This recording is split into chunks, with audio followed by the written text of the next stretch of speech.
But आपके interview दौरान मुझे पता चला कि आपका favourite cuisine it's paneer butter masala, fine, as an example. तो फर्स्ट डे में जब आपको हम वेलकम कर रहे हैं तो we will offer you that paneer butter masala from our side to make you feel special. India में अभी भी है कि अरे रेफरेंस लगा दो, we will get that job, but कि 6 मंथ्स एनिवर्सरी, 6 मंथ जब आपका ऑनबोर्डिंग कंप्लीट हो जाते हैं, then make them feel special कि now you are officially with our organisation. हमें तो इतने पता थे कि नॉर्मल एम्प्लॉइज हम आप एक एम्प्लॉय है, बस उसमें कलर डिफरेंस करके उसके बेनिफिट्स अलग अलग होते हैं वो नहीं पता। मेरे को ज्वाइन करने से पहले मुझे भी यही लगता था, अच्छा बस तो सिलेक्ट करना है ना, चलो चलो, अब जब कोई मेरे साथ गंदा काम करेगा उसको मैं फायर कर दूंगी, हो गया मेरा काम। एचआर का काम should be unbiased. Hello guys, welcome to Indian alumni. So आज जो हमारा गेस्ट है वो है प्रियम रॉय, जो कि एंट्रप मैनेजमेंट स्कूल में मास्टर्स कर रहे हैं एचआर में। उनका ऑलरेडी मास्टर्स कंप्लीट हो चुका है डिस्टिंक्शन के साथ। ठीक है, क्योंकि आज जो हमारा बातचीत होगा वो कम्प्लीटली उनका एकेडमिक लाइफ और उनका जो एचआर है, मतलब वहाँ पे उनका जॉब रोल क्या होता है, तो उनके साथ हम डिटेल्स में बात करेंगे। जैसे ये इंडियन अलुमनाई का पहला पॉडकास्ट है जो मैं उनके साथ कर रहा हूँ और मैं बहुत एक्साइटेड हूँ। आइए इस पॉडकास्ट का शुरुआत करते हैं। मेरा जो ऑडियंस है उनको मैं आपके बारे में बोल देता हूँ। जो हमारा आज गेस्ट है वो प्रियम रॉय हैं, वो जो कि एंट्रप मैनेजमेंट स्कूल में अभी मास्टर्स कंप्लीट किए हैं ह्यूमन रिसोर्स मैनेजमेंट में। उनके साथ हमारा ऑलरेडी रिश्ता 1 साल से जुड़ा हुआ है। जैसे 1 साल से पहले मैं उनको जाना हूँ, तो आज वो मतलब अभी कुछ ही दिन पहले, कुछ हफ्ते पहले वो ग्रेजुएट हुए हैं डिस्टिंक्शन के साथ, राइट जी। और पार्टी तो बनता है, तो हम जब बेल्जियम जाएंगे या आप इटली आएंगे तो पार्टी हम लेके रहेंगे। Sure sure, for sure. पहले आपको माफी मांग देता हूँ, आपको बहुत मैंने इंतजार करवाया है।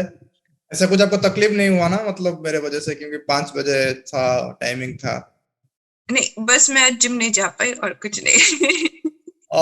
वो आई एम सो सॉरी। कोई नहीं। मैं सोचा कि आप संडे मतलब क्योंकि क्या होता है, मतलब थोड़ा इंटरनेट कनेक्शन दिक्कत था और टेक्निकल इशू आ रहा था। क्योंकि आज क्या है कि इमराज पहला मतलब पॉडकास्ट है जो आपके साथ कर रहा हूँ, मतलब मेरा ओह नाइस, ओके। था, तो इसीलिए थोड़ा सा बहुत सारे चीज का अरेंजमेंट करना पड़ रहा था। हम्म। तो थोड़ा सा प्रॉब्लम हो गया। तो it's okay, I am happy to be the first person then. Yes yes yes, आप दीदी भी हैं और आपके साथ मतलब थोड़ा आपका गाइडेंस रहेगा। ठीक है, देखते हैं कैसा भी पॉडकास्ट जाता है। तो इस हम्म। पॉडकास्ट में हम मतलब ऐसा कोशिश करेंगे, थोड़ा डिटेल में जाएंगे। जैसे कि आ, सारे जो चीजें होता था, एडमिशन रिक्वायरमेंट और क्या करियर अपॉर्चुनिटी, कुछ कुछ चीजें वेबसाइट में मिल जाता है, राइट। हम्म। लेकिन आज हम क्या करेंगे, थोड़ा आप एचआर क्यों चूज किए और एचआर में आपको क्या बेनिफिट मिला है। जो लोग एचआर नहीं पढ़े हैं लेकिन अभी कंपनी में आज एचआर रोल पे हैं, मतलब ऐसा कुछ काम कर रहे हैं, उनको क्या स्किल्स आपसे तो आपसे मिल सकता है 30 मिनट्स या 1 आवर पॉडकास्ट में, उसके बारे में हम डिस्कस करेंगे, थोड़ा डीप में जाएंगे। तो जैसे कि मैं अभी जिस कंपनी में काम कर रहा हूँ, मतलब जैसे हमारा जो कंसल्टेंसी में मैं काम कर रहा हूँ, तो वहाँ पे आज मैं इंटरनेशनल यूनिवर्सिटी कोऑर्डिनेटर काम कर रहा हूँ, साथ में मैं एचआर भी देखता हूँ, लेकिन मेरा कुछ एचआर का क्वालिफिकेशन नहीं है। ओके। तो इस तरह से बहुत सारे कुछ मतलब जो स्टार्टअप होंगे वहां पे एचआर का जरूरत होता है। ऐसा नहीं कि वो सब एचआर को हायर करेंगे, तो उनका जो स्किल होता है मतलब थोड़ा बहुत होता है, उसी बेसिस में वो स्टार्ट करते हैं। तो उनके लिए आपका क्या रहेगा, मतलब सजेशन, कैसे एचआर को हम कैसे देखें और क्या क्या स्किल जो एचआर पढ़ाई भी नहीं कर रहे उनके लिए, जैसा वो मतलब ये जो पॉडकास्ट है उनके लिए फ्रूटफुल होगा, उनके लिए यूजफुल होगा, थोड़ा उसके बारे में अच्छा, स्टार्ट करें। Just a small question. आपने अभी कहा कि आप एचआर देख रहे हो, आपको ब्रीफ आइडिया है कि एचआर कैसे होता है, राइट? तो अकॉर्डिंग टू यू आपको क्या लगता है कि एचआर कैसे होना चाहिए? मुझे जितना लगता है कि एचआर में क्या कि मतलब हायरिंग का तो होता है बेसिकली, जो मेरा ज्यादा तो उसमें डीप में मैं नहीं गया हूँ। जो बेसिकली होता है कि हायरिंग, जब हम हायर करते हैं किससे, जो कि हमारा टीम के साथ, क्योंकि हायरिंग में बहुत बड़ा रोल होता है कंपनी के ऊपर। नया नया स्टार्टअप होता है, हम सही टीम मेंबर को हायर नहीं करेंगे तो हमारा स्टार्टअप ग्रो नहीं करेगा, राइट। और उनके साथ में उनका सैलरी नेगोशिएट करना और उनका साथ उन कैसे एंगल से मतलब हम हायर करेंगे और फायर भी करेंगे, वो रोल थोड़ा सा एचआर को मेन देखना पड़ता है। तो मेरे हिसाब से इतना ही है, तो आप थोड़ा उसको बेहतर कर पाएंगे if I was definitely. like I am not आपने फर्स्ट वाला तो अच्छा से टच कर लिया, क्योंकि रिक्रूटमेंट बहुत ही इंपॉर्टेंट होता है। अगर कोई भी एम्प्लॉयज को आप चूज करते हो, वही एम्प्लॉयज के पीछे कंपनी पैसे भी लगाते हैं। right. तो एक जो रिक्रूटमेंट एक जो स्टेज होता है, उसमें एक्चुअली ऑर्गेनाइजेशन के काफी पैसे खर्चे होते हैं, उसको ट्रेनिंग दिया जाता है। तो that's why choosing the right candidate is very important for an HR. Yes. और ये नहीं कि एचआर को जब जरूरत है तभी उसने उस कैंडिडेट को अप्रोच करा, उसके पास पहले से डिटेल्स होना चाहिए। और या फिर अगर सबसे बेस्ट होता है अगर खुद के ही ऑर्गेनाइजेशन से किसी एम्प्लॉय को क्रॉस डिपार्टमेंट में या फिर उसको प्रमोशन मिले, तो इट्स ऑलवेज गुड कि अपने ही ऑर्गेनाइजेशन में उनको बेनिफिट्स मिले, चाहे वो हॉरिजॉन्टल हो या वर्टिकली हो। फिर उसके बाद बाहर पूल से जितने टैलेंट पूल्स होते हैं वहां से आपके इंटरव्यूज होते हैं। नाउ एचआर के काफी सारे होते हैं। रिक्रूटमेंट इज डन, रिक्रूटमेंट के बाद होता है ट्रेनिंग।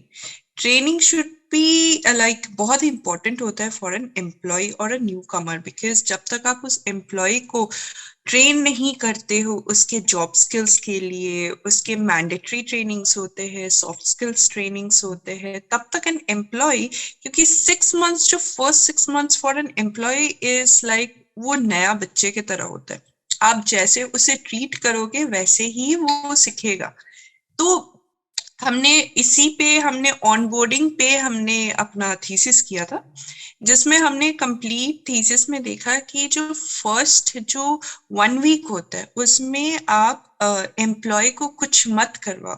मतलब कोई भी कंपनी रिलेटेड काम नहीं करवाना चाहिए उसको। जॉब रोटेशन का अलग अलग डिपार्टमेंट्स में भेजिए कि दूसरे लोग कैसे काम करते हैं।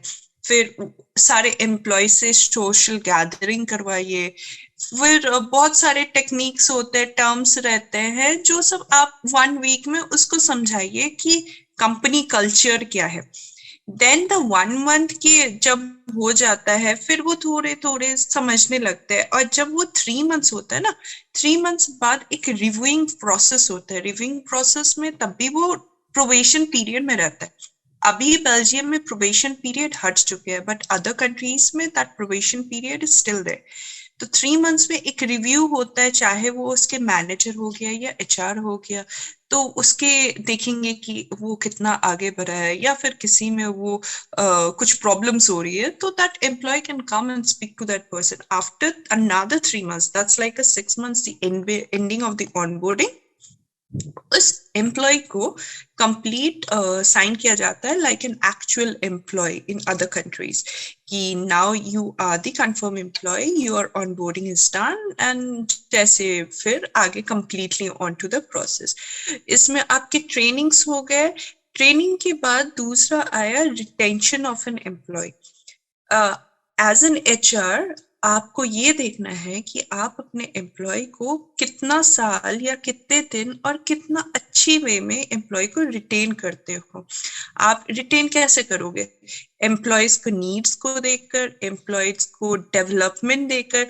तो इसीलिए इट्स नॉट नेसेसरी कि आपको नीड में always you have to increase the salary, but वो पर्सनल टच, उनका डेवलपमेंट में हेल्प करना, उसको ट्रेनिंग देना, या फिर सिंपल से सिंपल उसको अप्रिशिएट करना, दैट मीन्स अ लॉट। तो अगर आप छोटे छोटे चीजों को, उनके जो गलतियां हैं उनको ठीक करो, उनको आगे बढ़ाओ। और एक होता है सक्सेशन ट्रेनिंग, जैसे मैंने आपको पहले ही कहा कि हम बाहर से ना रिक्रूट करके हम अंदर से ही हम देखेंगे। तो वो सक्सेशन प्लानिंग में ऐसे होता है, अगर हमें पता है कि this manager would be leaving in 3 months और इन 6 मंथ्स, तो हम देखेंगे हमारे एम्प्लॉय के बीच में ऐसा कौन है जो उस पोजीशन को ले सकता है। तो उस दौरान this employee we will try to focus more on trainings on him, ताकि वो पोजीशन वो ले सके। तो वो गैप जो होता है, एंड वो इजी कॉस्ट में होता है, गैप मेंटेन हो जाता है, टाइम कंज्यूमिंग कम होता है। ये सारे अगर रिटेंशन हो गया, रिटेंशन के बाद लास्ट में आता है कि जैसे आपने कहा the worst part of an HR, कि उसे टाटा बाय बाय जब करना पड़ता है, that's like the hardest part. वो ऑलवेज अच्छा होता है अगर एम्प्लॉय खुद से जाना चाहे, फिर एचआर को, HR won't be the bad person, तब वो एम्प्लॉय हाँ हेलो हाय, आप एग्जिट इंटरव्यू लो, एग्जिट इंटरव्यू में पता चलेगा कि आपकी ऑर्गेनाइजेशन कहाँ पर है, कैसे है. But in another case if you find that person is not suitable, then it's not an employee, it's the galti of an HR, because that person was not able to hire the right person. Second, that person was not able to train that person. So it's not only an employee's galti, that's the employer and the HR's fault कि उसके वजह से that another employee was not able to furnish, and he or she as an HR has to ask that person or terminate that person very politely. तो वो politely के certain terms होते हैं according to the organisation. सब organisation के अलग अलग rules भी होते हैं. कोई 1 month सैलरी पे कर देते हैं, तो कोई certain that according to the norms and rules HR को फॉलो करना होता है. एंड देन तो tata bye bye, that's all. जैसे कि आपने यहाँ पे एक पॉइंट आप मतलब प्रायोरिटी दिए थे कि सपोज किस जब हमारा जो टाइम रहता है, हम कोई एम्प्लॉय को हायर करते हैं, उसके बाद उनका एक प्रोसेस रहता है, प्रोसेस के बाद एंड में सपोज उनको उससे ही नहीं, मतलब हमारा जो भी हम किए सपोज उसमें वो नहीं उतरे, तो उसको हमें फायर करना पड़ता है. उस टाइम पर ऐसा होता है तो वो कम्प्लीटली एचआर की गलती होता है, राइट? एम्प्लॉयज को यही लगता है कि एचआर का गलती है, क्योंकि HR is the main point of contact for everything. कुछ भी होता है तो वो एचआर के पास ही आता है. अगर सैलरी में भी गलती होता है तब भी वो एचआर के पास ही आता है, but actually it's not true. तो इसीलिए एचआर को दोनों चीज देखना पड़ता है. ऑर्गेनाइजेशन का भी सुनना पड़ता है जो एमडी सीईओज है, दूसरी तरह it's a people, you say HR are the people's one. तो एम्प्लॉयज का भी सुनना पड़ता है. तो एचआर का यही एक प्रॉब्लम हो जाता है as an dark side of HR, कि वो दोनों को बैलेंस करके चलना पड़ता है. और जब दोनों को बैलेंस करके चलते हैं, अगर एम्प्लॉय बोलेगा कि आप सीईओ का बात मान रहे हो, सीईओ बोलता है आप एम्प्लॉयज का बात मान रहे हो, तो that's like a very tactful area where they have to balance it and have to. अब चाहे आप कितना भी अच्छा क्यों ना कर लो, कोई ना कोई एम्प्लॉय आके आपको जरूर बोलेगा you are not the good HR because you are favouring the company. तो वो प्रॉब्लम होता ही है. बट इट्स नाउ आपको देखना पड़ेगा कि आपने ऑर्गेनाइजेशन के लिए कितना अच्छा किया. आपके अगर कोई राइटफुल कैंडिडेट है, अगर आपको लगता है ये बहुत अच्छा कैंडिडेट है, उसको ट्रेन करे, आगे बढ़ाए, ताकि वो कंपनी के साथ साथ उसका भी डेवलपमेंट हो. That's all about it sir. Okay. And next thing ऐसा है कि सपोज अभी कंपनी में जो हायरिंग होता है उसका जो प्रोसेस रहता है, सपोज अभी हायरिंग हो गया, उसके बाद जो कंपनी का नीडी होता है, कंपनी को लग रहा है कि जो प्रोविजन पीरियड, उस प्रोविजन पीरियड में वो एम्प्लॉय फुलफिलमेंट नहीं कर पा रहे हैं, तो वहां मतलब पे कैसे फुलफिल नहीं कर पा रहे, मतलब? सपोज अभी एक पोस्ट अभी निकला है कि बिजनेस डेवलपमेंट मैनेजर, आज मान हम्म लीजिए कंपनी में ऐसा हम्म होता है मार्केटिंग ये में, हम्म वहां पे हम एक कैंडिडेट को हायर किए हैं, जो हायरिंग का अथॉरिटी एचआर के पास है, हम्म राइट? उसके बाद हायरिंग करने के बाद कंपनी को लग रहा है कि कंपनी फायर क्यों करते हैं, कंपनी का जो जो रिक्वायरमेंट फुलफिल नहीं होता है, तब कंपनी तो फायर उनको करते हैं. एक एम्प्लॉय हम्म को लगता है कि ये हम्म एम्प्लॉय से नहीं हो पा रहा है, राइट? तो ये जो सपोज 3 महीने के अंदर जैसे मैक्सिमम केसेस में प्रोविजन पीरियड होता है, क्योंकि प्रोविजन पीरियड में कंपनी जज करता है वो एम्प्लॉय को, एम्प्लॉय राइट है या रॉन्ग है, हम्म राइट? मतलब वो जो प्लेस के लिए जो पोस्ट निकला है वो पोस्ट आई के गॉट दैट. हाँ सही कैंडिडेट है या नहीं है, इसीलिए तो प्रोविजन पीरियड होता है. हाँ, आई तो एग्री. इसमें 3 महीने के अंदर वो एम्प्लॉय को फायर कर सकते हैं, ऐसा कुछ मतलब मतलब लीगल चीजें नहीं हो पाए, ऐसे मतलब इलीगल वो नहीं है, वो लीगल में जाएगा. तो यहाँ पे जो 3 महीने के एंड में सपोज कंपनी को लगता है कि नहीं वो एम्प्लॉय हमारे लिए सही नहीं है, के बाद वो फायर करते हैं, लेकिन वहां पे तो 3 महीना वेस्ट हो जाता है मतलब कंपनी के पॉइंट ऑफ व्यू से. तो उसके लिए इसीलिए जब हम हायर करते हैं वो बहुत बड़ा रोल प्ले करता है, जैसे कि आगे उसको फायर ना करना पड़े. तो वहां दैट्स पे ट्रू. HR का एक बहुत बड़ा रिक्रूटमेंट इतना इम्पोर्टेंट है, क्योंकि रिक्रूटमेंट में आपका टाइम जाता है एंड मनी भी जाता है. बहुत पैसे खर्चे होते हैं एक एम्प्लॉयज के ऑनबोर्डिंग थीम में. और अगर वो गलती निकलता है कि हमने गलत चूज किया, और या फिर वो एम्प्लॉय ठीक से परफॉर्म नहीं कर पा रहे, then that organization have to can rewind back to the first form, जिसमें उसका टाइम भी गया, पैसा भी गया, but the employee doesn't understand, उनको लगता है कि वो नहीं है, बट ऑर्गेनाइजेशन के लिए वो काफी ज्यादा लॉस होता है। इसलिए दे प्रेफर कि राइट कैंडिडेट, उनका एक टर्म है, the right candidate, the right fit for the right position at the right time.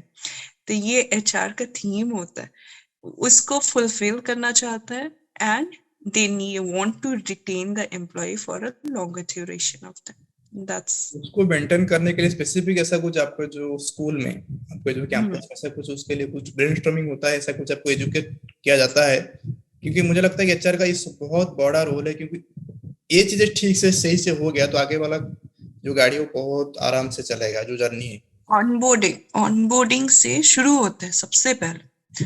Onboarding आपको बेस्ट टू बेस्ट वे में परफॉर्म करना है, ताकि आप अपने एम्प्लॉय को, ऑनबोर्डिंग मैंने इसीलिए कहा 6 मंथ्स का होना चाहिए according to the literatures and according to normal अच्छे कंपनीज में। चाहे हमने कैसे कैसे हमने एग्जाम्पल्स, हमने रिसर्च किए थे, बहुत अच्छे कंपनीज करते, जैसे अगर आप को मैं हायर करती हूँ द फर्स्ट डे, बट आपके इंटरव्यू दौरान मुझे पता चला कि आपका favourite cuisine it's paneer butter masala, fine as an example. तो फर्स्ट डे में जब आपको हम वेलकम कर रहे हैं, तो we will offer you that paneer butter masala from our side to make you feel special. तो ये जो छोटा छोटा ये कनेक्टिंग डॉट्स होता है ना, that make the employee feel special, that understand कि वो छोटी चीज से एम्प्लॉयज को ये लगता है दैट द एम्प्लॉयर जो होता है वो आपके लिए केयर करते हैं। तो ऑनबोर्डिंग ऐसा फेस है जिसको अगर आप बिल्डअप बहुत अच्छा से स्ट्रॉन्ग करोगे, तो एम्प्लॉयज, हमने रिसर्च किया, अगर आपका ऑनबोर्डिंग प्रोसेस बहुत अच्छा है, देन द रिटेंशन 68% इंक्रीज होता है। So that's why we need to focus more on onboarding. And the second is the training and development of the employee to sustain an employee in your organization. Okay, तो यहाँ पे और एक चीज होगा, मतलब क्वेश्चन आता है कि इंटरव्यू से ऑनबोर्डिंग का जो गैप है, जैसे कि कैसे हम एक सही कैंडिडेट को सिलेक्ट करें, उसके लिए एचआर का रोल रहता है ना, उसके लिए स्पेसिफिक डिपार्टमेंट होता है, how to choose a right candidate? वो आपके जैसे डिपार्टमेंट रिक्वायरमेंट्स होता है, डिपार्टमेंट के जो हेड होते हैं वो हमें बताएंगे कि हमें ऐसे कैंडिडेट चाहिए। HR then would be providing with बहुत सारे कैंडिडेट जो दे थिंक कि is suitable for the position, ठीक है, स्क्रूटनाइज करके HR फर्स्ट जो देख लेंगे, देन एट द एंड वो जो हम हमारे पास सोचो 10 कैंडिडेट्स है, तो HR उसमें से 4 या 5 सिलेक्ट किए, सिलेक्ट करने के बाद would be sent to your CEO और the managers, उनके बीच में compete होगा कि who is the best person। वो चूज आपके मैनेजर करेंगे, डिपार्टमेंटल हेड या फिर आपके जो ऑर्गेनाइजेशन हेड है। उसके बाद जब वो सिलेक्शन कंप्लीट हो जाता है, उसमें एट द एंड अगर 2 बचे एट द एंड वो सिलेक्शन होने के बाद, वो फिर हमारे एचआर के पास आता है। वी विल बी सीइंग, हम उनका बैकग्राउंड चेक करते हैं, फिर उसका कम्युनिकेशन चेक करते हैं, उसका लीडरशिप चेक करते हैं, and then at the end again comes to the HR to select the best one. But उससे पहले आपके मैनेजर्स एंड डिपार्टमेंट्स हेड का भी उनका वैल्यू, उनका फीडबैक्स, उनका रिक्रूटमेंट रहता है बीच में। ओके, तो एचआर जो पहले जो फर्स्ट जो सिलेक्ट करते हैं आउट ऑफ 10 4 to 5 कैंडिडेट, तो उनका कुछ क्राइटेरिया होगा, कुछ प्रोटोकॉल्स होगा, उस प्रोटोकॉल के दौरान ही वो स्क्रूटिन करेंगे या शॉर्टलिस्ट करेंगे, ऐसा कुछ प्रोटोकॉल रहता है स्पेसिफिक? सारे एचआर का में भी प्रोटोकॉल सेम होता है? ऐसे no, it depends upon the organisation needs, ऐसा कोई प्रोटोकॉल नहीं है। अगर इट्स अगेन इसमें बहुत सारे बायसनेस भी होता है, that's what we are here कि जस्ट वो बायसनेस को हटाया जाए। क्योंकि बहुत सारे ऑर्गेनाइजेशंस में रहता है, दे प्रेफर कि अभी देखोगे बहुत सारे organisation when you just apply for an interview, they ask कि आपके फैमिली से कोई इस ऑर्गेनाइजेशन में काम करते हैं या नहीं। तो when they put yes, it means कि उसका रेफरेंस है, तो उसका फिर बाद में किया जाता है। So as an HR we will see कि as in like fresh candidate जो बिना reference के आए, because इंडिया में अभी भी है कि अरे रेफरेंस लगा दो we will get that job, but over here अगर आप रेफरेंस लगा दो it actually वो नेगेटिव पे जाता है. So they want the new person to be eligible for the job without a reference thing. हाँ, रेफरेंस आपको तब लगेंगे जब आपका सिलेक्शन हो गया, then from your past organization से रेफरेंस भेजो, that is a very good thing, that's a value added. but आपके लिए अगर कोई इस ऑर्गेनाइजेशन में फैमिली काम करता है और बोलते है कि इसको ले लो, then it's a negative marks over here. Okay, तो ऐसा कुछ मतलब एचआर के लिए जो आपका जो एजुकेशन पैटर्न है वहां पे ऐसा कुछ प्रोटोकॉल आपको नहीं ट्रेन किया जाता है कि जब आप हायरिंग करेंगे तो आपको देखना होगा, ऐसा नहीं, वो जो ऑर्गेनाइजेशन प्रोटोकॉल कहीं नहीं होता है. प्रोटोकॉल इट्स ये आपके ऊपर डिपेंड करता है कि आप उसको कैसे सिलेक्ट करो. ये आपका नेचर है, आपका कैरेक्टरिस्टिक्स है. बहुत सारे ओपन 1-to-1 क्वेश्चंस पूछते हैं, बहुत सारे होते हैं कि ऑनलाइन में क्वेश्चंस पूछते हैं. तो ये आपकी मर्जी, ऑर्गेनाइजेशन का मर्जी कि वो इंटरव्यू को कैसे रखे.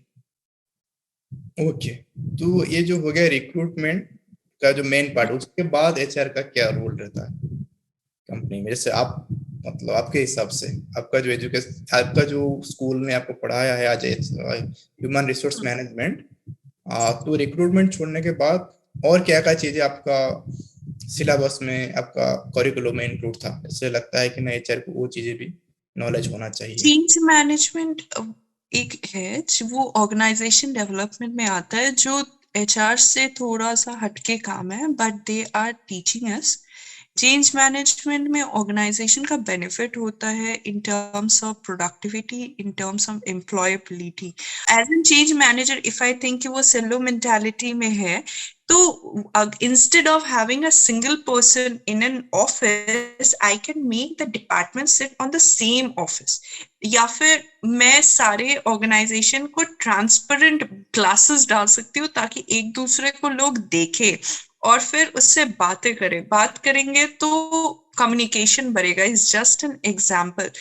फिर अगर मुझे ये लगता है कि चेंज मैनेजर में हमारे वहां पे टी एंड कॉफी स्टोर एक साथ है, तो मैं क्या कर सकती हूँ, अगर मुझे लगे कि as an example tea is not good for health, as an example मैं ले रही हूँ, and I want to see कि मैं एम्प्लॉयज की हेल्थ के लिए बहुत केयर करती हूँ, तो व्हाट आई कैन डू, धीरे धीरे आई कैन फर्स्ट से कि see tea is not good for health, आप you can go for coffee.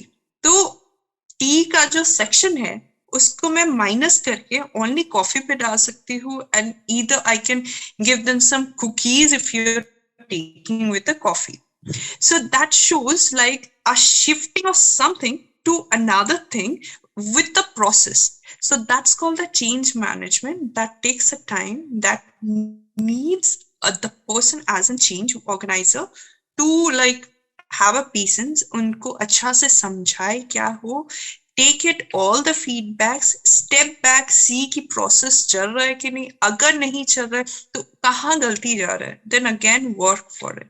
So that is like as an HR you have to work as a change manager as well. Your work is not just working as a recruiter over there.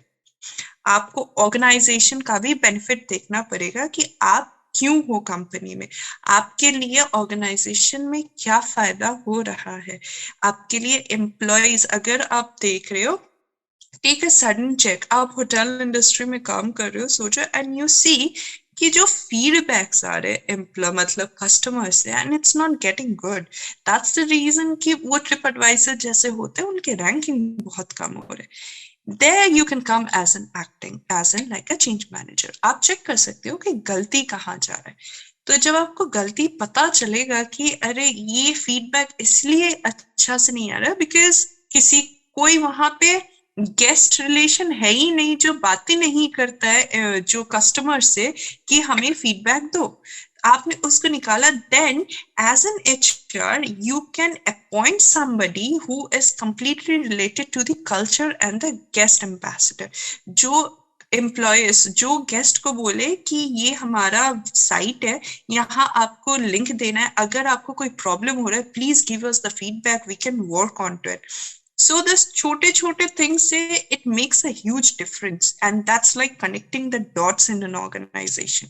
So that's the work of a organization change developer.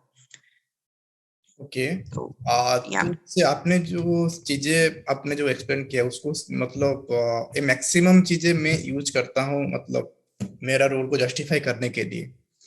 आप मुझे हम्म. बताइए तो इससे ज्यादा और क्या आप school से सीख सकते हैं? मतलब इसमें मेरा क्वेश्चन यह क्या है कि हम जो इतने मनी इन्वेस्ट करके टाइम इन्वेस्ट करके हम डिग्री के लिए जाते हैं तो हम्म. सिर्फ सर्टिफिकेट के लिए जाते हैं? क्योंकि सपोज अभी मैं अप्लाई करूंगा कोई एचआर के पोस्ट के लिए, राइट, कोई हम्म. रिक्रूटमेंट आ रहा है, मुझे वो सिलेक्ट नहीं करें क्योंकि मेरे पास कोई डिग्री नहीं है, हम्म. राइट, वो भी एक मैटर रहता है हम जब डिग्री के लिए चूज करते हैं।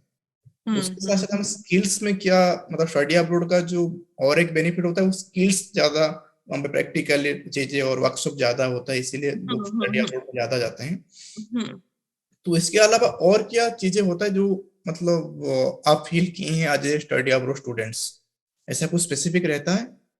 ऐसे स्पेसिफिक हो सकते हैं for the ones who were the beginner, जो कभी काम नहीं किए एंड दे हैव कम, उनके लिए बहुत सारी चीजें नए रह हो सकते हैं.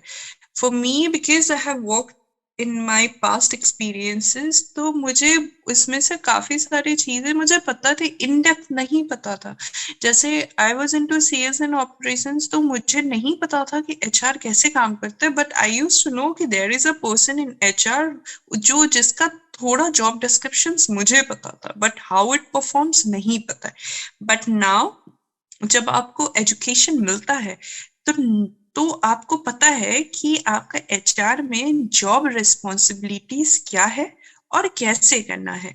सपोज अगर आपने जैसे ये कहा कि अगर किसी को पेमेंट में प्रॉब्लम होता है, तो जैसे मैंने भी ये कहा कि कोई भी एम्प्लॉय आके जैसे आके बोलेगा अरे मेरा एचआर आपने मेरा पैसा क्यों काटा, अगर मैं भी पहले होती तो मैं भी एचआर के पास ही जाती थी कि अरे मेरा प्रॉब्लम है तो ये आप क्यों नहीं कर रहे.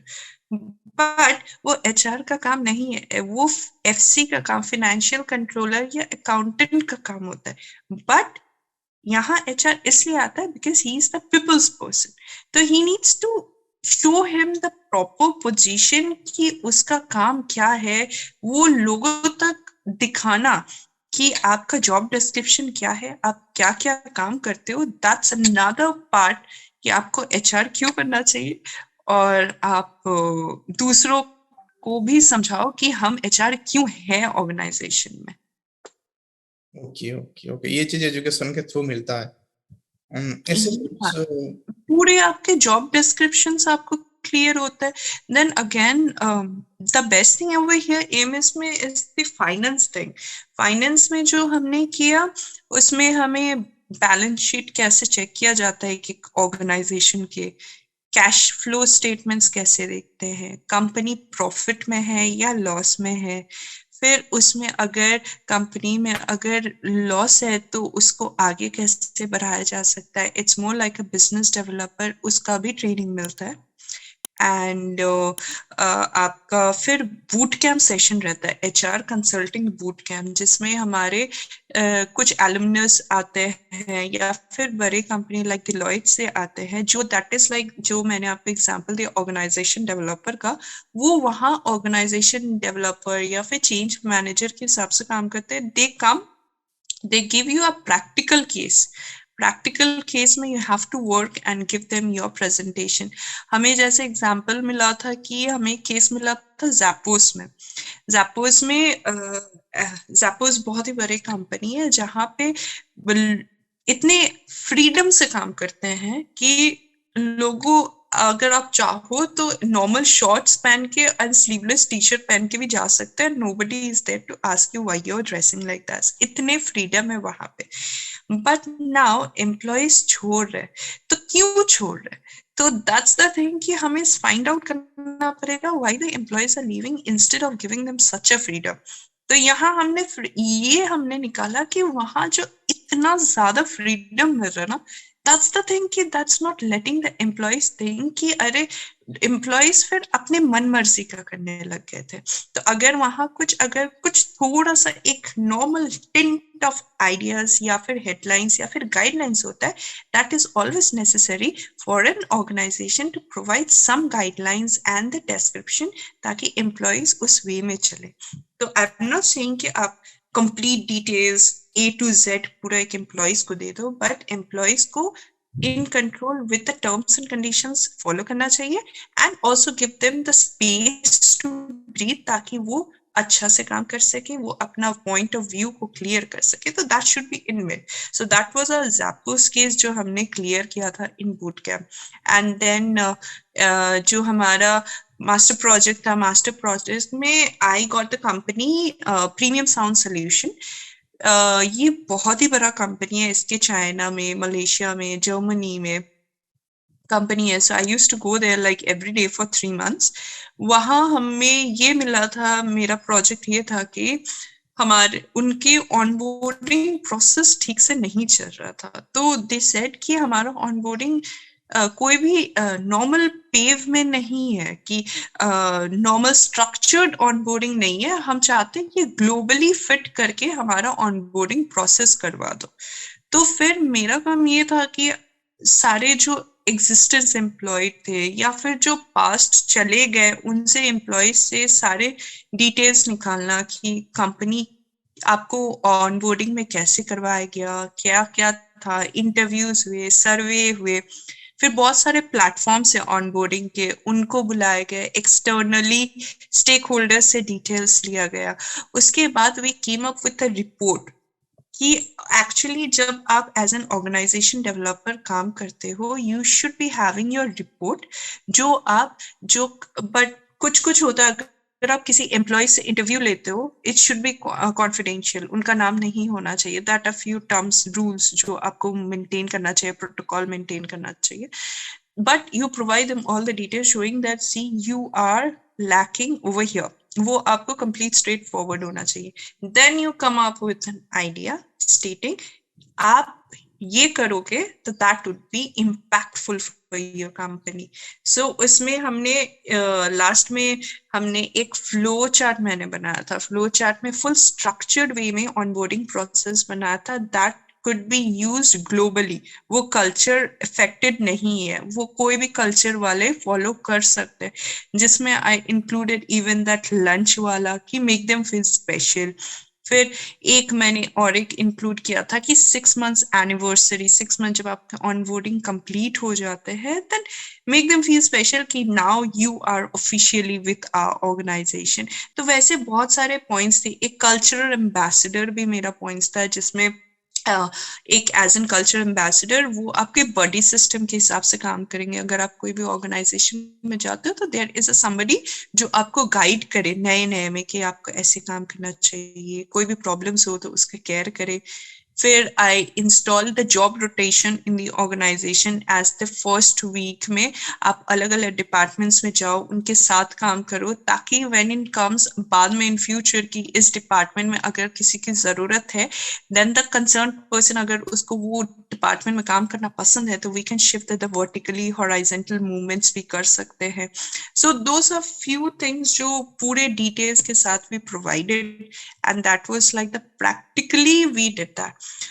then yeah, there were so many like that जो हमने किया था, एक के बाद एक के बाद एक बार all happened। then we had the Madrid tour। I'll tell you, Madrid में we had the international HRM over there and it was like a 1 week course over there, जिसमें हमें हमारे प्रोफेसर्स मद्रिद के बहुत अच्छा यूनिवर्सिटी है, that's known as Universidad Carlos III Madrid। वो Spain के 8th, I'm sorry, वो आपका पार्टनर यूनिवर्सिटी है right? no, it's not a partnered university, but ये था कि अभी फर्स्ट टाइम ये मद्रिद में हुआ and the response was very good। so again next time भी HR का मद्रिद में ही होगा अभी। तो इट्स अ 1 वीक कोर्स जहां आपको complete international rules and regulations को बताया जाता है। इंटरनेशनल रूल्स एंड रेगुलेशन के साथ साथ आपको स्किल्ड मैनेजमेंट, जैसे कनाडा एंड न्यूजीलैंड ये सब कंट्रीज में होता है, स्किल्ड माइग्रेंट्स को कैसे आप इंट्रोड्यूस करोगे, कैसे हेल्प करोगे, उनके डिटेल्स आपको समझाया जाता है। तो इंटरनेशनल एचआरएम का आपको अलग से सर्टिफिकेट मिलता है फॉर दिस। देन आपको और कोर्स में लेबर रिलेशन मैनेजमेंट भी सिखाया जाता है। एज इन लेबर आप उनके कितने सारे टाइप के लेबर्स होते हैं, now I got to know. मुझे तो ऐसे लगता था सर सारे वर्कर्स एक ही होते हैं, बट वो हमें लेबर रिलेशन से पता चला। हमें तो इतने पता थे कि नॉर्मल एम्प्लॉयज हम आप एक एम्प्लॉय है, बस उसमें कलर डिफरेंस करके उसके बेनिफिट्स अलग अलग होते हैं वो नहीं पता था। जैसे पिंक कॉलर्स होते हैं, ब्लू कॉलर्स होते हैं, व्हाइट कॉलर्स होते हैं। तो इन सब के ना अलग अलग ट्रेनिंग प्लान्स उस हिसाब से बनते हैं, एंड उनका रिक्रूटमेंट सिलेक्शन भी अलग अलग होता है according to their colours, like the segregations जो होते हैं। तो कलर्स का क्या बेनिफिट, उसको ऐसा क्यों बनाया गया, उसमें कुछ रीजन है वो कलर्स कैटेगराइज किया गया है? हाँ, जैसे चलो मैं आपको एग्जांपल देती हूँ। वॉल्वो कंपनी, वॉल्वो बहुत ही ह्यूज कंपनी है। वहां पे आपको बहुत सारे लेबर्स मिलेंगे जो आपके फिक्सिंग, स्क्रू से लेकर सब कुछ काम करते हैं। गाड़ी को थोड़े थोड़े फिक्स करना, कैरी करना, अंदर ही अंदर ड्राइव करना, ड्राइवर्स हो गए, हाउसकीपर्स हो गए, ये सारे आपके ब्लू कॉलर्स हो गए। इन ब्लू कॉलर्स का सैलरी थोड़ा कम होता है, एंड उनका एजुकेशन लेवल भी कम होता है। दे आर नॉट मार्जिनलाइज्ड, वो आपके काम के लिए माना जाता है, लाइक अपने जितना काम करेंगे उतना पैसे कमाएंगे, लाइक दैट। एजुकेशन में नहीं आता ये। व्हाइट कॉलर्स आर ऑलवेज जो पढ़ के आगे मैनेजर बने या फिर आपके सुपरवाइजर्स जो बने हैं, जो कंप्यूटर में काम करने, जो लिटरेसी आता है, कंप्यूटर में काम करने आता है, जो आपको ट्रेनिंग दे सके, वो सब आपके व्हाइट कॉलर्स में आता है। तो दैट्स वाई ये जो रिक्रूटमेंट में ऑनबोर्डिंग एंड ये डिफरेंट स्टेप्स जो होते हैं, those are only for the white collars के लिए होता है। ब्लू कॉलर्स का डायरेक्ट सिलेक्शन होता है बिकॉज उनमें बहुत सारे एम्प्लॉयज होते हैं, एंड उनको एक नॉर्मल पे स्केल में, बेस लेवल में उनको लिया जाता है, and they work in like that. So अलग अलग लेवल्स के अलग अलग डिस्टिंक्शन के हिसाब से पेमेंट स्ट्रक्चर सब कुछ अलग होगा। Then we had got the training for business innovation. Business innovation में आप, ठीक है हमने एचआर तो किया, बट अगर इफ वी वांट कि हम अपना ऑर्गेनाइजेशन खुद से स्टार्ट करना चाहते हैं विद अ न्यू प्लेटफॉर्म, तो हमें ये सिखाया गया कि आप, we had a project as well into it, कि आप अपना एक न्यू प्रोजेक्ट बनाओ and show us in our presentation, जिसमें ये, जैसे ये वाले सोचो कि आप बेल्जियम को ले लिए, इस बेल्जियम में वो प्रोजेक्ट नहीं चल रहा है, come up with something new, अपने से वो प्रोजेक्ट का इन्वेंट करो।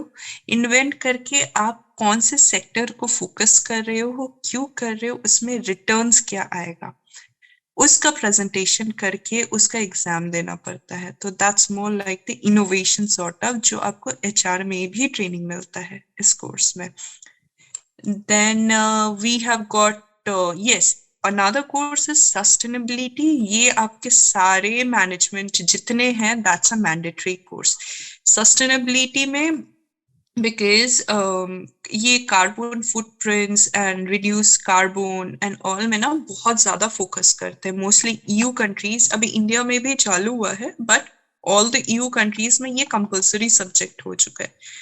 इसमें what we had a project कि हमें आउटसाइड ऑफ एएमएस, हमारे यूनिवर्सिटी के बाहर, हम दूसरे को लाइफ को कैसे इम्पैक्ट कर रहे हैं, जिससे आपके कार्बन साइकिल रिड्यूस कैसे हो रहा है, कैसे हो रहा है, और उसमें बेनिफिट क्या मिल रहा है, हमें रियल प्रैक्टिकली उसे करके प्रोजेक्ट बनाना था। तो that was more like an action learning project, and वो हमारा ग्लोबल लीडरशिप स्किल्स के साथ इंक्लूडेड था, एंड उसमें काफी सारे क्रेडिट्स भी रहता है, और इसमें यही दिखाते हैं कि आप कितने सस्टेनेबल हो और इवन एज एन एचआर अगर आप कोई कंपनी में जाते हो तो आप उस कंपनी को सस्टेनेबल दिखाओ, both in terms of employees and also in terms of papers and all, ताकि आप वो ग्लोबल फुटप्रिंट्स को जो है कार्बन जितना बढ़ रहा है उसको घटा क्लाइमेट सको। फ्रेंडली रहना भी चाहिए, मतलब क्लाइमेट का जो भी हमारा उसके साथ भी आप वैसा नहीं कि, तो वो ये नए नए चीजें आप ऐड कर सकते हो। जैसे कि जो ऑडियंस है या जो दूसरे लोग ये देखेंगे उन कंपनी का पॉलिसी कितना अच्छा है, वो क्लाइमेट को कितना सपोर्ट कर रहे हैं। हम्म अभी जो नया हम्म जैसे आ रहा है, ऐसे प्लास्टिक यूज मत करना, पानी हम्म वेस्ट मत करो, जैसे अब बदल डेफिनेटली रहा है बहुत सारा चीजें। डेफिनेटली। तो वैसे हमारे प्रोजेक्ट था, तो हमारे प्रोजेक्ट में मैंने ये किया था कि अ, जैसे ओके, मैंने मोर वीगन वे में इस प्रोजेक्ट को किया था, जिसमें आप एनिमल्स को किल मत करो, उसके उससे उससे बेटर आपको वीगन प्रोडक्ट्स से भी आपको हेल्दी प्रोडक्ट्स मिल सकता है। और उसमें भी अच्छे अच्छे खाने मिलते हैं, कि लोगों को जागरूक करना कि वीगन या वेजिटेरियन में भी ऑप्शंस रहते हैं। तो उसमें हमने क्या किया था, हमारे साथ पीस बोलकर एक बहुत अच्छा यहाँ कंपनी है जो वॉफल्स फिर आपके सिनेमन बन्स एंड ऑल बनाते हैं, and they are also vegetarian. तो वो हमारे साथ कनेक्टिविटी हो गया था, तो they provided it was around like 200 free buns and all provide किया था हमें फ्रॉम देयर स्पॉन्सरशिप। सो हमने क्या किया था, वो हमारे कंप्लीट हमारी यूनिवर्सिटी में हमने फ्री में सबको दिया था।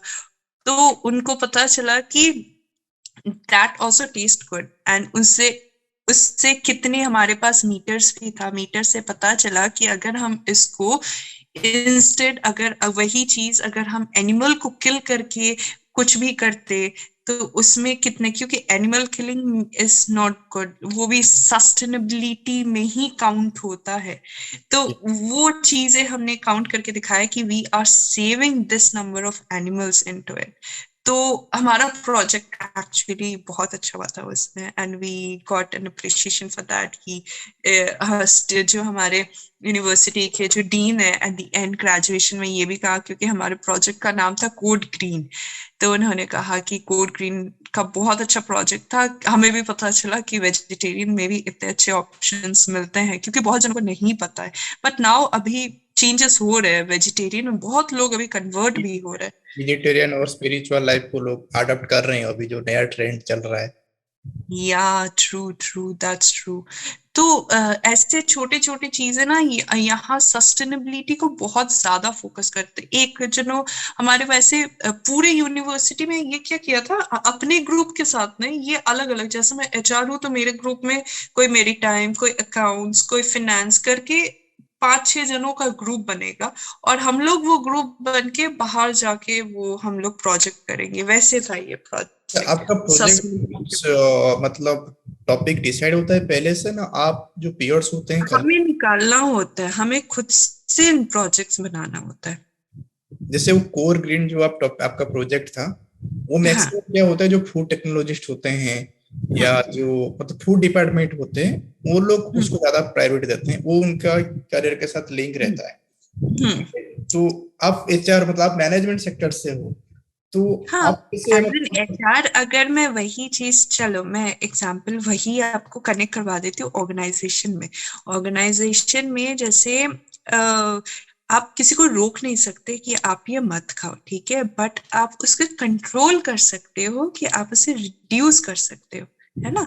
तो सपोज वही चीज अगर हम अपने कैंटीन में, अपने जो ऑर्गेनाइजेशन का कैंटीन होता है, कैंटीन में अगर हम करें कि हाँ हम आपको रोकेंगे नहीं कि आप मीट मत खाओ या नॉट, बट उनके अगेंस्ट अगर हम वेजिटेरियंस के ऑप्शन ज्यादा रखें और नॉन वेज को थोड़ा कम रखे, तो ऑटोमेटिकली आप देखोगे वेज के जो लोग होते हैं वो बढ़ते जाएंगे, उसमें आपका हेल्दी लिविंग लाइफस्टाइल में मिलेगा एम्प्लॉयज को। बिकॉज आप देखोगे एम्प्लॉयज जब भी काम करते हैं वो 8 घंटा अपने जगह पे इधर बैठे रहते हैं, जो आंखों में स्ट्रेन होता है, फ्लेक्सिबल चेयर नहीं होता है, तो जिससे आपके बॉडी में बहुत सारे प्रॉब्लम्स आते रहते हैं ऑन अ लॉन्गर रन। तो एज एन हेल्थ सेक्टर में, एज एन अगर मैं उनका केयर करूं हेल्थ में, फिर उनके नॉर्मल, जैसे हमने ये भी सीखा कि अगर आप एम्प्लॉयज को सर्टेन आवर्स के बाद उसको बोलो कि गेट अप, थोड़ा ब्रीथ ले लो, वॉक करके आओ, तो वो बॉडी मूवमेंट एंड ऑल जो होता है ना, कि आप अगर स्टेगनेंट जगह में बैठे रहोगे फॉर 2 आवर्स और उसमें आपके ब्लड मूवमेंट्स एंड ऑल खराब होते हैं, एंड वो आपके इम्पैक्ट होता है हेल्थ के ऊपर। अगर आपका हेल्थ खराब होगा देन ऑटोमेटिकली आपका प्रोडक्शन एंड प्रोडक्टिविटी भी खराब होगा एंड ऑर्गेनाइजेशन का लॉस होगा। इससे ये जो तो छोटे छोटे बेबी स्टेप्स होते हैं वो बहुत परफॉर्मेंस के ऊपर बहुत इम्पैक्ट आता है। जो जी जी जैसे आप करते से हो गया, बीच में स्ट्रेचिंग, थोड़ा बहुत कुछ स्ट्रेचिंग चीजें या थोड़ा कॉफी जी टाइम रख देते हैं। जो बड़े बड़े कंपनी में होता है वो टी ब्रेक लेते हैं कि वो जी थोड़ा वार्म अप जी। करके फिर से आएंगे वर्किंग एनवायरनमेंट में, थोड़ा ज्यादा हाँ, परफॉर्म कर पाएंगे। नाउअडेज अभी आप देखोगे हाइब्रिड वर्क कल्चर भी बहुत ज्यादा चल रहा है, जी and as an HR we actually हमें ये बताया जाता है कि हाइब्रिड से काम अच्छा होता है।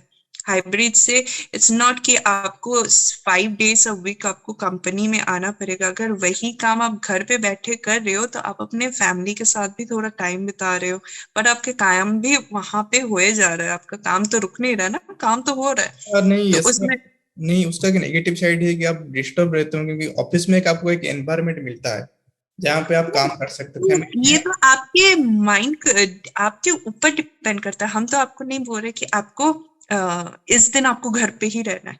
अगर आपको लगे कि उस दिन आपको घर पे बैठ के काम करना है तो it's like a flexible duration of work hours. It's not a rigid कि आपको घर पे बैठे ही करना है या ऑफिस पे आके करना है। आप जहाँ पे फ्लेक्सिबल हो इतना ड्यूरेशन आप फ्लेक्सिबल आवर्स दे सकते हो, तो जो एम्प्लॉय है वो कहीं भी चाहे तो अबू धाबी में बीच में जाके भी बैठ के वो आराम से काम कर सकता है, बट वो अपना काम कर रहा है।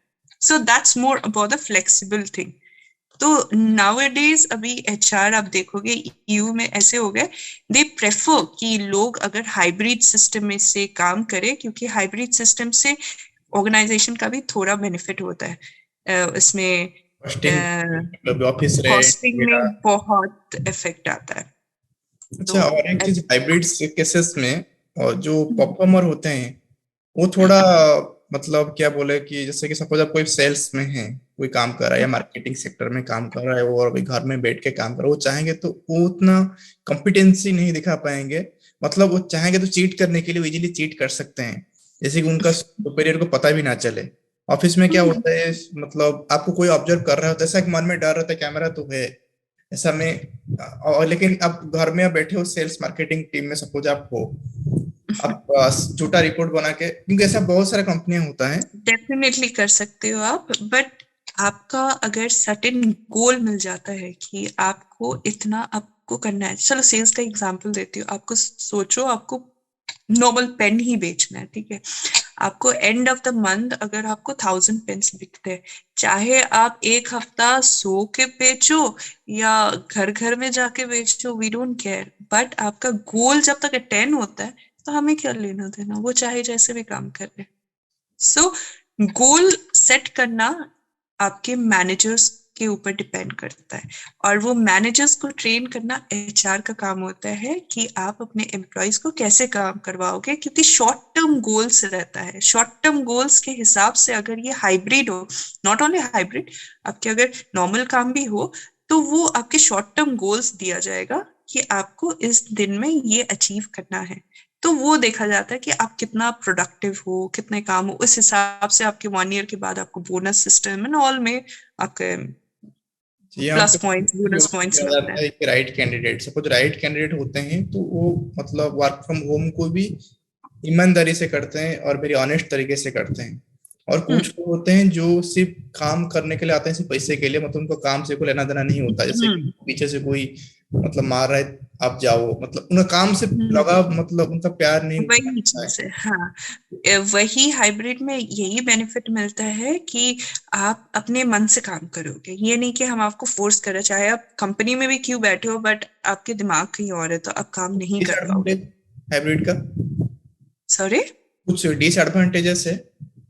डिसएडवांटेज जैसे आपने एक कहा वो तो है कि कोई सुपरविजन नहीं होता है, ठीक है, बट उसका अभी जैसे आपने देखा कोरोना टाइम में 3 इयर्स जैसे चला गया, बड़े बड़े कंपनीज अभी भी प्रॉफिट में है, जिनको एक्चुअली पता चल गया कि किस वे में काम करवाना है। हाँ, शुरू में इट वाज अ प्रॉब्लम, पता नहीं चल रहा था कि जूम कॉल में कैसे काम कर सकते हैं, but nowadays is like a normal tech now.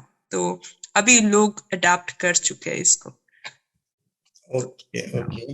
या थोड़ा अभी तो ये आ गया है कि एचआर का जॉब रोल क्या है, जैसे रियलिटी में एचआर कैसे काम करते हैं, इसके बारे में हम डिस्कस किए। अभी थोड़ा हम एकेडमिक, मतलब ये जो जितना भी आपको नॉलेज गेन हुआ है, ये पहले से आप मतलब वर्क एक्सपीरियंस से लिए थे ना, आपका जो ड्यूरेशन था डिग्री का, उससे आपको मिला? दोनों के साथ मुझे मिला। Work experience is always an added value. आपको पता होता है कि एक्चुअल प्रैक्टिकल वर्ल्ड में कैसा होता है। यहाँ पे आपको प्रैक्टिकली आपको मिलता है आइडियाज, बट स्टिल वो आपको एक बाइंडिंग में रहता है कि आपको एग्जाम्स देने होते हैं, आपको पढ़ना पड़ता है, आपको प्रेजेंटेशंस देने पड़ते हैं, प्रोजेक्ट्स करने पड़ते हैं, जो हमेशा ट्रुथ नहीं होता है। वो आप अगर वही लॉ अगर आप सेम कंपनी में जाके लगाना चाहोगे, वो नहीं होता, that is always remains in the book. तो it's like a mix and mixture. यहाँ आपको पूरा क्राइटेरियाज, नॉर्म्स, डिस्क्रिप्शन सब समझाएंगे, but it depends upon you कि आप उसको किस वे में अपने प्रैक्टिकल लाइफ में लगाओगे। ओके, जैसे आपने अभी अपने से एग्जाम के बारे में बताए हैं, तो अभी कुछ स्टूडेंट्स अभी शायद अभी देख रहे होंगे, उनका दो बेनिफिट हो सकता है, उनको पता चल सकता है, क्योंकि बहुत सारे लोग होते हैं एचआर लेने से पहले वो सिर्फ नाम टाइटल की वजह से एचआर ले लेते हैं, लेकिन उनको पता नहीं होता एक्चुअली एचआर का रोल क्या है। May be. True, perfectly. मेरे को ज्वाइन करने से पहले मुझे भी यही लगता था, अच्छा बस तो सिलेक्ट करना है ना, चलो चलो, अब जब कोई मेरे साथ गंदा काम करेगा उसको मैं फायर कर दूंगी, हो गया मेरा काम। तो right. Actually it's actually not a true, क्योंकि फायर करना एचआर का सबसे डार्क फेस रहता है, और उसमें ऑर्गेनाइजेशन भी आपको क्वेश्चन पूछते हैं कि आपने उसको क्यों फायर किया।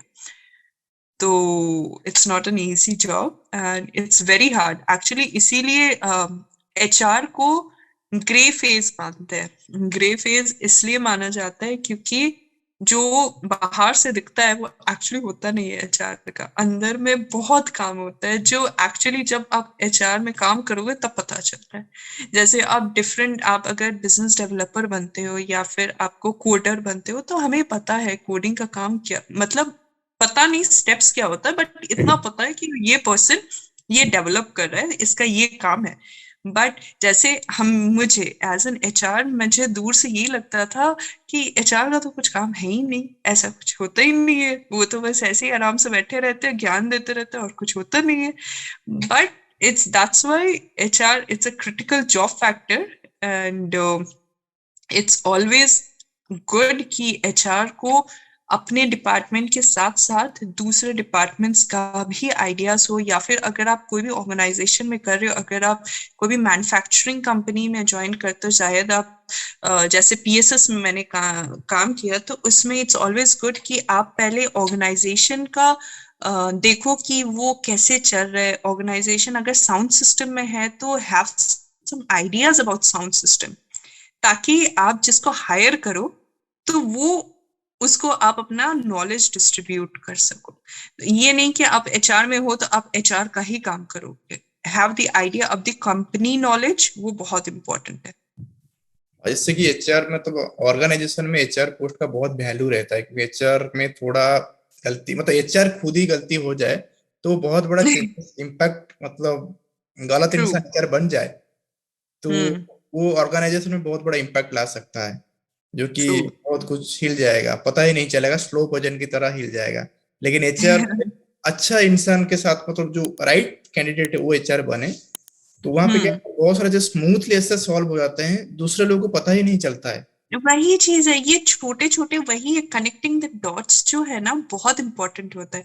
वही अगर आप एम्प्लॉयज का ख्याल रखोगे, एम्प्लॉयज का केयर करोगे, एम्प्लॉयज को लगेगा कि हाँ the HR is the person who is taking care of me, जो हमारे लिए बोल सकता है, तो ऑटोमेटिकली वो रिटेंशन जो पीरियड रहेगा वो गेन होगा आपके ऑर्गेनाइजेशन में। एम्प्लॉयज चाहेंगे कि आपके ऑर्गेनाइजेशन में काम करें, एंड इवन जब वो निकलेंगे भी तो वो बोलेंगे कि अरे ये कंपनी तो बहुत अच्छा था, तो वो आपको अच्छे फीडबैक देकर जाएंगे ताकि वो बाहर के लोग भी उस माइंडसेट को लेकर काम करना चाहेंगे। ओके, जैसे कि इंडिया में क्या होता है, इंडियन का मतलब और का एक नाम होता है इमोशन। जैसे इंडिया में बहुत सारी चीजें इमोशन में जुड़ा हो रहता है। तो एचआर शुड बी इमोशनल, ऐसे नहीं होना चाहिए। राइट, तो इसीलिए एचआर का क्या होता है, उनका डीलिंग में थोड़ा ये होता है, क्योंकि उनको इमोशन के साथ रहना चाहिए, क्योंकि they are hmm. Dealing with people, human body. Hmm. So इसीलिए हम्म। उनका इमोशन, इससे विदेश में भी वही रहता है, कुछ इमोशंस होता है ना, सब कोई ऐसे नहीं। दूसरे जगह तो आपके पीछे ऑनबोर्डिंग वो सीईओ बैठे रहता है, तो इमोशन कहाँ जाएगा फिर आपके पास? वो आपको क्वेश्चन पूछेंगे why are you so emotional. आप किसी के ऊपर भी, कोई भी अगर ऐसे भी ऑर्गेनाइजेशन में होते हैं, व्हेन यू फील अरे ये तो मेरा अच्छा दोस्त है, चलो इसको मैं बचा लेती हूँ, ये गलत किया बचा लो, but that shouldn't be the case. You should be equal with everybody. तो एचआर का काम शुड बी अनबायस्ड, एंड वो rule should be same for everyone. तो प्रोफेशनलिज्म 100% रहना चाहिए। हाँ, वहां पे इमोशन काम नहीं करना चाहिए। You okay. Have to be strong. Even सबसे गंदा होता है जब आप किसी को फायर करते हो, बिकॉज दैट्स अ थिंग कि एम्प्लॉयज रोते हैं या फिर बहुत कुछ ना कुछ, शायद वो भी अग्रेसिव हो सकते हैं, but that period HR should be the strong person to convince that person कि जो है अच्छे के लिए है, समथिंग जो भी है। ओके, जैसे कि और एक चीज हम अभी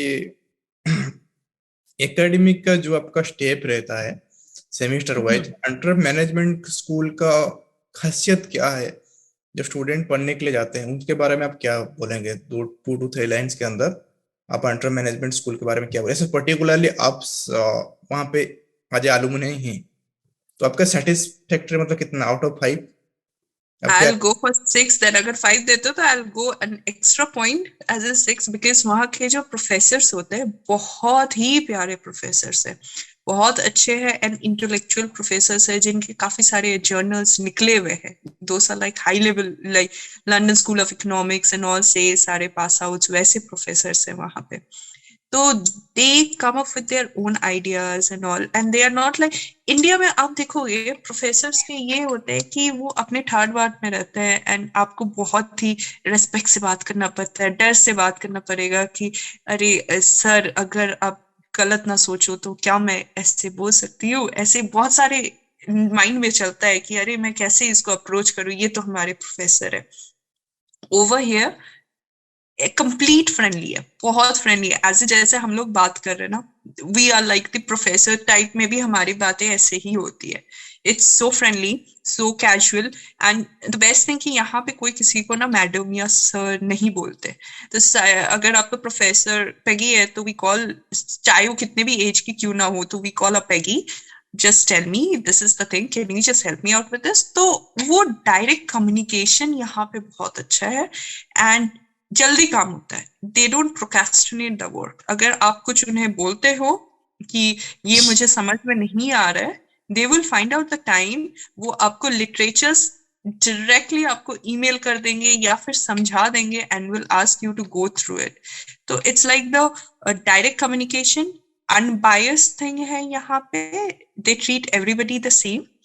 And the third thing is like I appreciate about the organization is the sustainability cause, because sustainability की वजह से they are बेल्जियम में बहुत अच्छा उनका नाम है, because they actually reduce a lot of carbon footprints, and which is I appreciate for like the climatic change के लिए वो बहुत अच्छा steps कर रहे हैं, जिसमें organization का भी यूनिवर्सिटी का नाम हो रहा है, and at the same time हमें भी पता चल रहा है कि कितना क्लाइमेटिक कंडीशंस इफेक्ट करता है ह्यूमन लाइफ में, वो हमें भी पता चलता है। So this are the three things I think are very unique and a good feature in AMS. Okay, ये तो सब हो गया कि आप एंट्रप के बारे में आप जितने अच्छा एक्सप्लेन किए किए हैं, तो अभी कोई नए स्टूडेंट एंट्रप के बारे में प्लानिंग कर रहा है, मतलब वो राइट ट्रैक में जा रहे हैं, ऐसा कुछ नहीं कि वो या अदर ट्रैक या चूज कर रहे हैं? डेफिनेटली इट्स अमेजिंग यूनिवर्सिटी, बहुत अच्छा यूनिवर्सिटी है, बहुत अच्छा से समझाते हैं, बहुत अच्छा से वो बुक्स के पीछे नहीं करते कि, और यहाँ पे आपको जरूरी भी नहीं है कि आपको बुक्स खरीद के ही पढ़ना पड़े। हमारे यूनिवर्सिटी में काफी है, मैंने भी एक दो कोर्स ऐसे ही किया कि मैं बुक्स खरीदी नहीं, I went through the lectures, presentations and all सारे वर्चुअली जो देते हैं वो आपके वर्चुअली भी आपको कोर्स प्रोवाइड किया जाता है, तो उससे आप प्रेजेंटेशन से आप याद कर सकते हो या समझ सकते हो, लेक्चर से नोट्स ले सकते हो, वैसे भी कर सकते हो। से they don't bind you with the books. Okay, जिससे इंडिया पैटर्न और यूरोपियन पैटर्न थोड़ा डिफरेंट होता है, उनका सिलेबस, उनका एग्जामिनेशन का पैटर्न भी डिफरेंट होता है। इंडिया में तो जैसे सबसे पहले यही बोलेंगे कि बुक्स लेकर आओ, मुझे दिखाओ कहाँ है बुक्स। Right right right. यहाँ ऐसा आ नहीं है। तो ये जो एग्जामिनेशन पैटर्न होता है वो टफ है ना, वो इजी है आपके मतलब? आप एग्जामिनेशन पैटर्न इजी है बट ग्रेडिंग सिस्टम हार्ड है। ग्रेडिंग सिस्टम में इनका जो है, हमारे इंडिया में क्या, अगर 20 में अगर 11 12 आया तो वी थिंक अरे ये कितना कम मार्क्स आ गया है ना। बट यहाँ पे 11 12 it means you actually did good, okay satisfactory score होता है वो। ओके आपका 14+ जो होता है that is considered to be very good. Okay and आपके जो 17+ हो गया तो आपका हो गया वो एक्सेप्शनली गुड। तो ओके उस हिसाब से यहाँ स्कोर्स मिलते हैं। एंड मोस्टली आप अगर अच्छा से थोड़ा सा एक्सप्लेन करेंगे, बिकॉज यहाँ एमएस में ना आपको रिटन एग्जामिनेशन बहुत फ्यू होता है। रिटन ओनली फिनेंस का हमारा हुआ था, एंड हमारा एविएशन के ऊपर, ग्रीन एविएशन के ऊपर हमारा इलेक्टिव था, उसमें हुआ था written. Other than that most में इधर हम पेपर्स लिखते हैं जो हम अराउंड 60 पेजेस का पूरा जर्नल लिखना पड़ता है, या प्रेजेंटेशन बना के। Most of our presentation was like आपको टीम वर्क के साथ आपको करवाते हैं, आपके ग्रुप बना देते हैं क्लास में या बाहर में, और ग्रुप बना के आपको प्रेजेंटेशन करके आपको पूरे क्लास के सामने या स्कूल के सामने आपको प्रेजेंट करना होता है। तो उसमें आपके ना कॉन्फिडेंस बूस्टअप होती है, आपके कम्युनिकेशन, आपके प्रेजेंटेशन स्किल्स भी बढ़ता है। इसमें आपके out of the box ideas भी मिलता है कि अच्छा इस बार प्रेजेंटेशन, तो दैट्स वाई आप देखोगे ना, यहाँ से पास आउट होने के बाद डेफिनेटली आप जैसे आप प्रेजेंटेशन पहले बनाते थे, इट हैड एनहांस्ड लॉट। आपको स्किल्स बढ़ जाता है कि वो कॉन्फिडेंस गेन कर ले, तो इतना प्रेजेंटेशन होता है ना कि now you are like you are not scared of people. कि बहुत जनों को वो डर लगता है कि आप लोगों के सामने कैसे बात करोगे, बट वो किल हो जाता कंप्लीटली, इतने सारे होते हैं। ये जो क्लासेस के जो एनवायरनमेंट रहता है, जैसे कि वहाँ पे कंपटीशन लेवल कितना होता है सबके कॉलेग्स से, जो कि मतलब क्लासमेट्स से, वहाँ पे कंपटीशन लेवल कितना रहता है? वो टफ रहता है या मतलब सब कुछ चैलेंजिंग है? यहाँ यहाँ पता है स्कोर्स ऐसे सबको बताते ही नहीं है, वो आपको ऐसा? इंडिविजुअली स्कोर्स आपको ईमेल में आता है। ओके तो ओके या और यहाँ पे कुछ कुछ ऐसे भी है स्टूडेंट्स, अगर आप पूछ लो कि आपको स्कोर कितने आए, तो they take it as a bad note कि how, like it's rude to ask them कि आपको कितना मिला। Okay okay okay okay.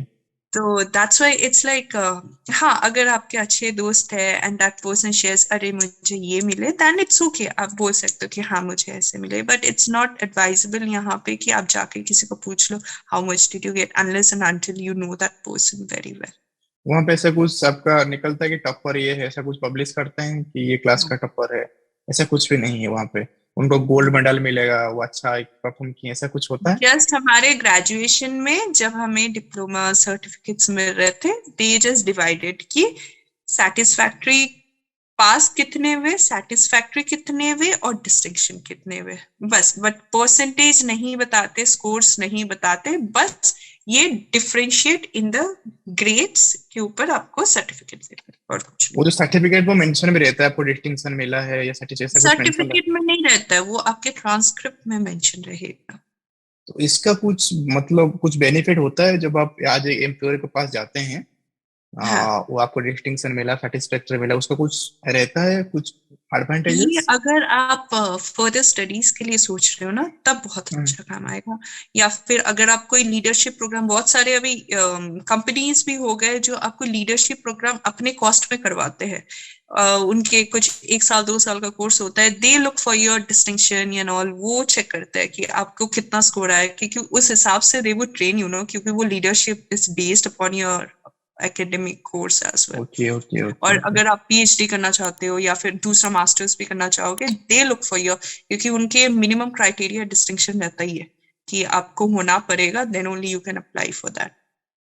तो लेकिन जॉब में ऐसा कुछ ज्यादा जॉब में नहीं। उसका, जॉब में ऐसा कुछ, जॉब में नहीं, स्पेसिफिक आपका नोबडी स्किल्स देखा आस्क जाता यू। जॉब में जस्ट आपके स्किल्स देखा जाएगा। They can hardly ask you from which university, that's है। ओके, तो आपके साथ बहुत लंबा बातचीत हो गया है, आप थक गए होंगे, मैं भी। तो आपके टाइम इट। के लिए बहुत बहुत धन्यवाद। और आप क्या बताना चाहेंगे, और कुछ चीजें जो न्यू स्टूडेंट्स हैं? आई होप अब मैंने सब कुछ बता दिया एचआर के बारे में। आपको अगर कुछ लगता है तो आप मुझे पूछ सकते हो।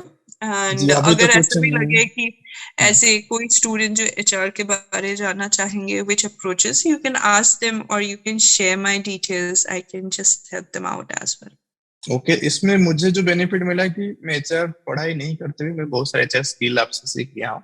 तो आगे से भी ऐसा कुछ, और इसमें मुझे और एक आइडिया, मतलब अभी बातचीत करने के बीच में मुझे लग रहा है कि इससे हम कुछ ऐसे पॉडकास्ट करेंगे जो ऑलरेडी हम्म। हैं। तो वहाँ हम्म। पे जो स्टूडेंट जाने से पहले, मुझे जो लगता है कि स्टूडेंट्स को जो डिग्री लेने से पहले उनको कुछ क्या बैरियर रहता है। जैसे कि हम्म। मैं एआई में करना चाहता, लेकिन एआई में क्या होता है, जो टीवी में देखते हैं या जो मीडिया में चल रहा है उसी की वजह से हम चूज कर लेते हैं एआई का लाइफ अच्छा है, एचआर का लाइफ, लेकिन आपको प्रैक्टिकल क्या है वो एक आलू में नहीं बता सकता है। ट्रू। तो इस तरह से हम नॉलेज में अभी, मतलब आपके कन्वर्सेशन के दौरान ही मुझे back of the mind idea हुआ, तो मैं उसको बारे में थोड़ा रिसर्च करूंगा। ऐसे में कॉन्वर्सेशन मतलब हमारे प्लेटफॉर्म में लाऊंगा, जैसे कि जो न्यू कमर स्टूडेंट होते हैं उनको भी बेनिफिट होगा, और हम्म। जो कुछ स्टूडेंट होते हैं वो डिग्री नहीं ऑप्ट कर पाते हैं कुछ सर्कमस्टांसेस के वजह से, शायद मतलब वो कुछ दूसरे हम्म। कंपनी में ज्वाइन किया कर रहे हैं, तो उनको भी उनको स्किल अपग्रेड करने के लिए भी कुछ नॉलेज शायद मिल सकता है, वहां पे वैल्यू मिल सकता है। क्योंकि बहुत सारे, I will tell you, companies में ये भी रहता है कि आप अगर मैनेजमेंट कोर्स करके आते हो ना, उनके सैलरी भी इंक्रीज होता है, उनको थोड़ा प्रेफरेंस ज्यादा मिलता है। तो वो मैंने ओके। खुद अपने लेवल पे ही चेक किया, क्योंकि जितना भी मैं करूँ, बहुत सारे कंपनीज थे, they ask for key management या masters in specific departments, they ask, उनके डेटास में रहता है कि आपको होना चाहिए अगर if you are going for a very high up position. तो okay. Okay. So this is actually needed, and it's always good कि have the maximum to maximum of the academic knowledge जो आपको future long run के लिए आपको help करे, क्योंकि right. आपका ये लाइफ लॉन्ग जर्नी है। तो ये राइट। आपके साथ हमेशा चलते रहेगा। It's not like ending over here and now, it's your practical world कि आपने जो पढ़ा है उसको आप निकाल के आप कैसे यूज करोगे। So it's always good to have the ideas and the knowledges and put it on to your new skills. Okay. हाँ, तो आप आगे जॉब करने के बाद, अभी जॉब ज्वाइन करने के बाद, मैं फिर से विद इन 2 मंथ्स या 3 मंथ्स आपके साथ, आप जब फ्री होंगे, और एक एपिसोड आपके साथ करने के लिए मैं इंटरेस्ट होऊंगा, कि मैं आपके साथ बात करने के जो एनर्जी महसूस होता है, जो एनर्जी जो फील होता है, वो एनर्जी सिर्फ कम्युनिकेशन से, कन्वर्सेशन से ही आता है। मतलब हम्म। मैं एक्सप्लेन नहीं कर पाऊंगा अभी, मतलब वर्ड के थ्रू मैं कितना एनर्जेटिक फील कर रहा हूँ आपके साथ कम्युनिकेट करने करते हुए, क्योंकि Thank you.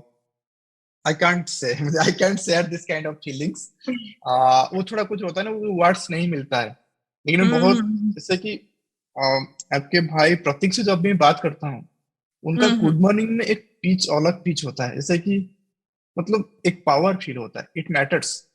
जब वो हम्म। बोलते गुड मॉर्निंग सर, मतलब मैं अचानक से बोला, मतलब मैं कहाँ पे आ गया, मतलब मुझे मुझे मेरा रेस्पॉन्सिबिलिटी याद आ जाता है, हाँ हाँ, मेरा मेरा कुछ काम है।